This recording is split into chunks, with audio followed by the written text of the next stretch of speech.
Es loco que este abuelito adorable de rostro dulce y voz suave haya hecho una de las películas más cañeras, explosivas y badass de todos los tiempos.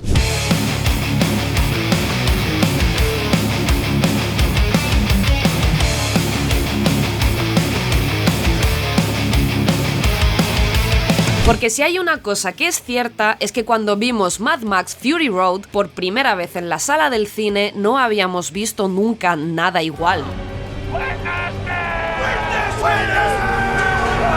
Fury Road es la película de acción perfecta. Desde su montaje, que consigue que planos complicados, llenos de movimientos rápidos y adrenalínicos parezcan sencillos, a la dirección de fotografía, que usa una paleta de colores limitada pero espectacular, hasta una dirección brillante que consigue que entendamos y nos situemos perfectamente en cada una de las escenas, sin tener sensación de que hemos perdido el hilo de la acción. Todo esto es lo que hace que Mad Max Fury Road se haya convertido en un clásico moderno. Y vamos a analizar qué es lo que hace que funcione así de bien y a descubrir cosas un poco más ocultas que se esconden en su historia. Por cierto, también tenéis en el canal un vídeo hablando de las curiosidades de la producción y el rodaje de la mano de nuestro amigo Zekio, así que si después te quedas con ganas de saber más, te invitamos a verlo. Agarra tu volante, calienta motores y no te olvides de suscribirte al canal y darle a la campanita para no perderte ninguno de estos vídeos si te han gustado. ¡Arrancamos!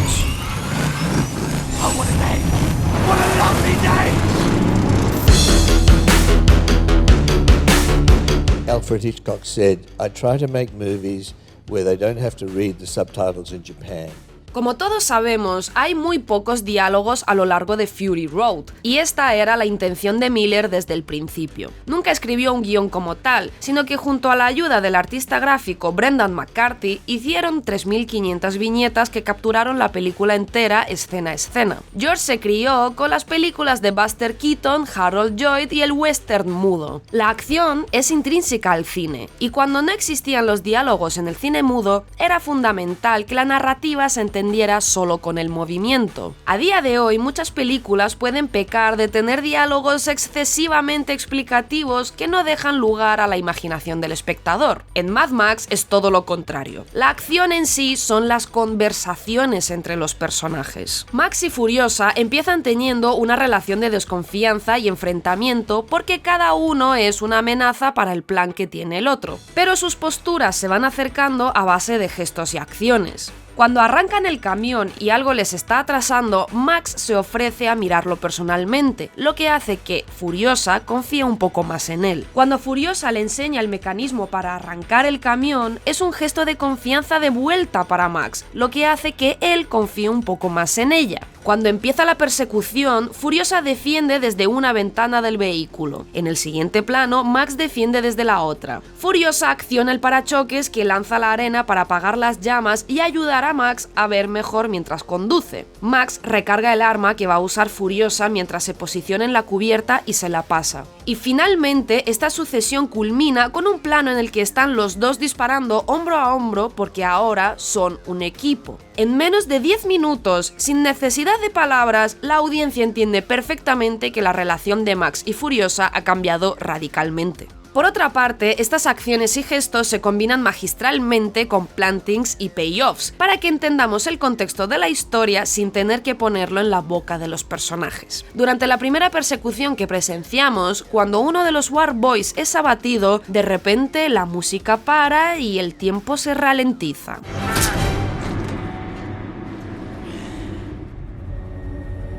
Vemos como todos los demás War Boys están pendientes de él mientras coge un spray y se lo echa en los dientes, y el resto de los compañeros gritan.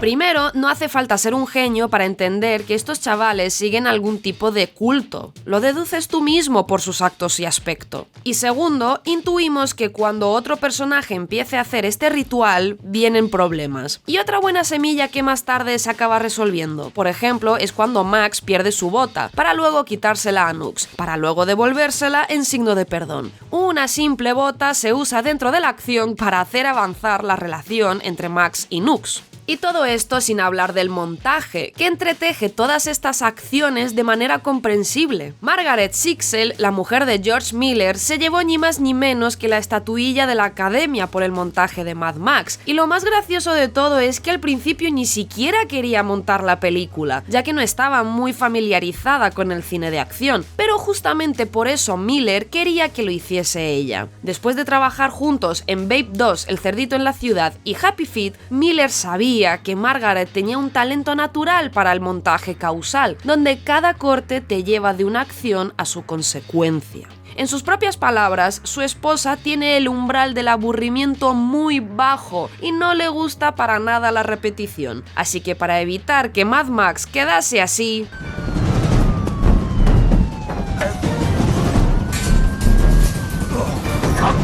convenció a Margaret de hacerlo con sus propias manos. Y nosotros le damos gracias. Margaret usa aceleraciones y desaceleraciones de tiempo, acortando o dilatando las escenas según la necesidad de cada una. Por un lado, ralentiza el tiempo para destacar momentos importantes en los que tenemos que prestar atención, como el primer War Boy que hace el ritual en pantalla. También usa el slow motion para dar un respiro en medio de todo el caos y entender lo que está pasando. Por otro, acelera el tiempo para darle dinamismo a una escena sencilla o para anticipar con la dirección de la cámara un movimiento brusco y violento que viene a continuación. Fijaos en esta escena, cómo la cámara nos dice rápidamente y con un sonido la trayectoria que va a seguir la lanza a continuación.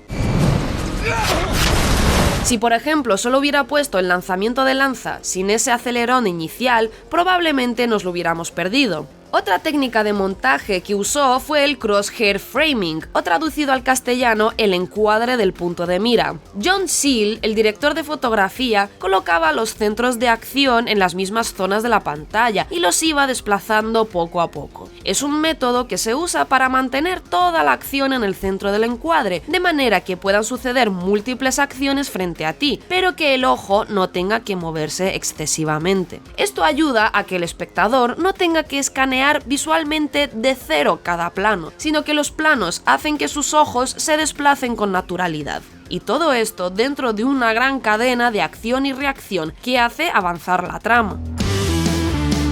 Otra técnica que se usó fue el eye trace, o traducido el seguimiento del ojo. Margaret nos guía con los ojos de los personajes hacia dónde debemos mirar, lo cual ayuda a situarnos espacialmente dentro de estas escenas tan caóticas. Al igual que las aceleraciones, nos predispone a saber inconscientemente dónde va a ocurrir el siguiente movimiento. Y obviamente George Miller estaba ahí orquestándolo todo. Desde que dirigió la primera trilogía de Mad Max, George fue recogiendo experiencias nuevas y diferentes a lo largo de su carrera, y una de las más relevantes fue con Happy Feet. Fue la primera película en la que trabajó donde el CGI se aplicaba al 100% del film, y su mente simplemente se abrió como una flor. Pudo ver que con estas técnicas tenía la posibilidad de poner la cámara en lugares donde antes no podía, dándole una perspectiva renovada sobre el cine de acción y cómo se podía representar en pantalla. Es gracioso pensar que de no haber existido Happy Feet no habríamos tenido el Mad Max Fury Road que conocemos hoy. Pero esta increíble cinta no es solo explosiones, violencia y rock and roll. Es una alegoría hecha película que nos invita a hacernos una importante pregunta que nos afecta a todos por igual, mujeres, hombres, viejos y jóvenes, y de la clase social que seamos. Y es...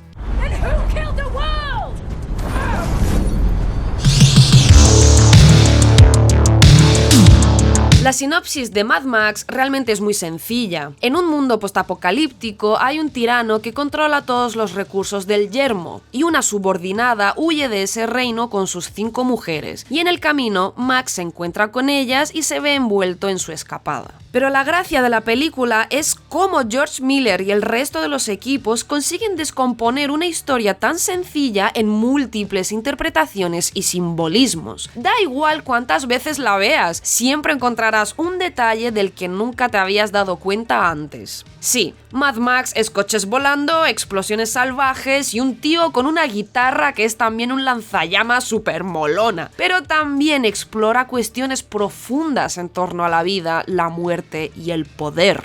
La esencia de la primera trilogía de Mad Max era de el hombre contra el mundo, en este caso el mundo postnuclear. Pero en Fury Road, además de eso, se hace hincapié en la ruina del medio ambiente en este mundo postapocalíptico. También explora la idea de las personas como propiedad, mujeres ordeñadas por su leche para el consumo de otros, los War Boys como carne de cañón de guerra, Furiosa secuestrada desde niña para servir a un déspota, Max como una bolsa de sangre y mujeres como meras reproductoras. Todos los personajes, menos los tiranos, son productos, mercancía, despojados de su humanidad. Los humanos son simples objetos, y si el cuerpo no le pertenece a uno mismo, entonces ¿a quién le pertenece? ¿Y para qué? El biopoder son estrategias, bien políticas o económicas, que se llevan a cabo por parte de organismos poderosos para ejercer una administración sobre la vida humana en masa. Do not, my friends, become addicted to water. El biopoder entiende el cuerpo humano como una máquina, y dependiendo de si puede trabajar en sociedad o no, lo divide en funcional o no funcional. Después, esos cuerpos se mantienen con medicamentos para que la máquina siga funcionando. La película también se fija en la forma que tienen de vivir o morir ciertos grupos de personas. Esto abarca desde el colonialismo a la esclavitud hasta mover una parte de la población hacia una precariedad tan límite en la que se reduce su esperanza de vida de manera radical. Y esto no es nuevo en la obra de George Miller, lo planteó incluso en las películas de Babe. Los humanos deciden quién vive y quién muere en la granja, y deciden si los animales sirven para alimento o para otra cosa, al igual que Immortan Joe decide quién vive y quién muere en su reino. ¿Quién mató al mundo?, nos preguntan. Solo hay que mirar a los villanos que salen en el film. Immortan Joe representa el antiguo mundo de la fuerza política y religiosa. People Eater, símbolo del capitalismo, el dinero, los negocios y el poder económico, y The Bullet Farmer, símbolo de la justicia, la ley y el poder ejecutivo. Si el mundo ha muerto, es porque estos tres poderes han fallado al mundo y lo han sumido en lo que es ahora.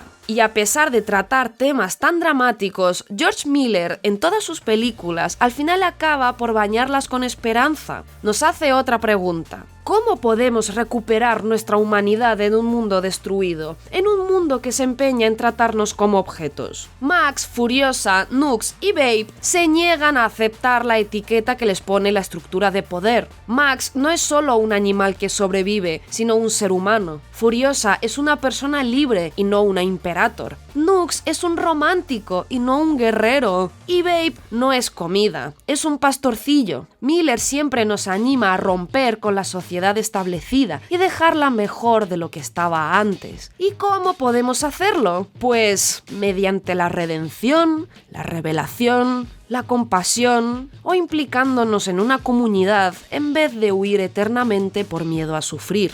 Es difícil abarcar en un solo vídeo todas las cosas que nos cuenta Fury Road en su subtexto, desde las desigualdades grotescas de clase, la relación que hay entre los viejos y los jóvenes, entre hombres y mujeres, el apabullante poder del mito y del control de la narrativa, la permanencia de los rituales cuasi religiosos, sobre los procesos de curación. O sea, es que es una película increíblemente densa donde el protagonista apenas tiene unas líneas de diálogo. O sea, es que si esto no es ser un genio, yo ya no sé lo que es, la verdad. Y nada, hasta aquí el vídeo. ¿Y vosotros? ¿Qué más simbolismos visteis en la película que no hemos mencionado? Os leemos. ¡Chao!